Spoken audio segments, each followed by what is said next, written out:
couple of injury issues last night, Alexis and Enoch. Any more to say on them today? And what about Webster for Monday? No, Webster won't be Monday. He'll be probably after the international break. And Alexis was just sore, so it was just a knee in the back. So hopefully he can be training with us again Saturday. Enoch we probably just have to give today or tomorrow just to see how it settles down. At the moment, probably doubtful, but we'll see. I guess a key question, Graham, for a lot of Brighton fans is whether Lamptey can start after his 45 minutes last night. Is he ready for a Premier League start at Palace in a game like this at the moment, do you think? Well, I think you've got to look at it and say he's had a long time out, battled really well for a long time. We're delighted with his 45 minutes against Swansea last night. And delighted that he came through that well. I think he looked good, looked strong, but it's still another step, I think. So we need to be careful with him. He'll be involved in the squad, but we'll take the decision, closer to the game. Obviously, this is a special match for the fans, and your fifth game against Palace. You've had 4 goes and not beaten them yet. I mean, what's your impression been of the Palace fixture so far? Well, results-wise, it hasn't been that favourable for us, as you've just said. I think we've had 2 games with crowd, 2 games without, I think, and really enjoyed the games with crowd. Sellers Park especially, good atmosphere there, down there. We've got a draw. When we played at home we lost, so not quite the same nice memory. So it's something we want to try and address and turn around. But Palace are a good team as well. They've got some good players. Obviously, new manager coming in changes things a little bit. They're on that starting path, if you like, to changing a few things, but still a lot of the good things that were there with Roy are there as well. So it's going to be a tough game. But a third straight away win would really put the Brighton fans on cloud 9, wouldn't it? Particularly as it's Palace.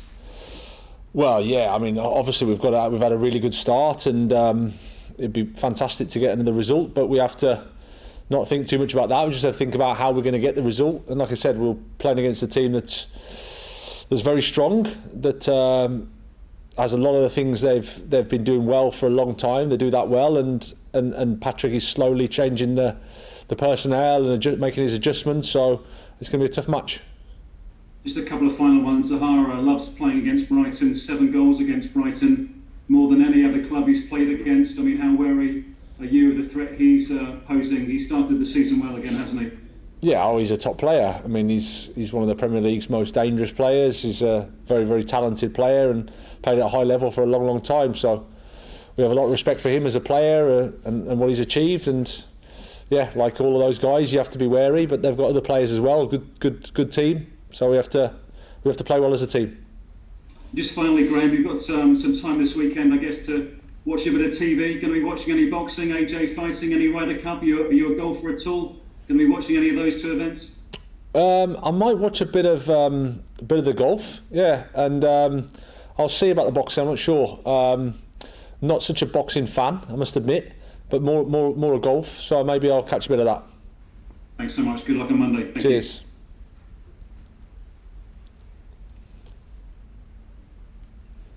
Hi, Graham. Hi. You've mentioned the changes that Patrick is trying to bring into Palace. What differences do you see when you look at Palace at the moment to how they played under Roy Hodgson in the last couple of years?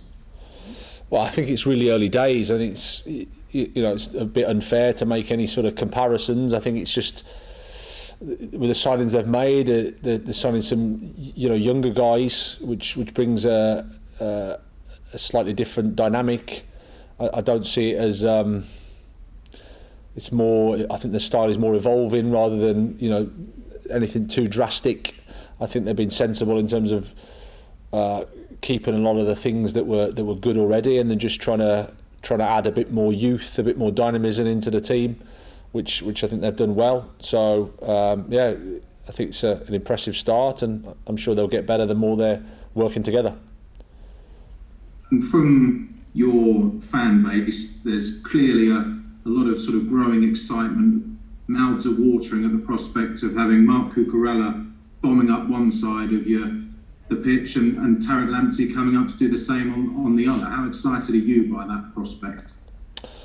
Well, yeah, that's certainly a potential option for us. Like we said earlier, I mean, Tariq is coming back from a long injury, so we need to be careful with him, manage expectations a little bit, but certainly both of those are very competent, exciting, attacking players. Enable us to attack the sides really well, and then it's about also how we attack in the middle. But certainly they give us some attributes which aren't easy to find.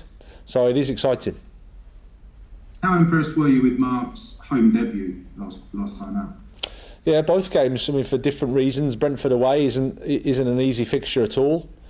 You can see with the form they're in so far. So it was a tough away fixture to start off with in the Premier League, and then to come playing Leicester is again, good players, good top team.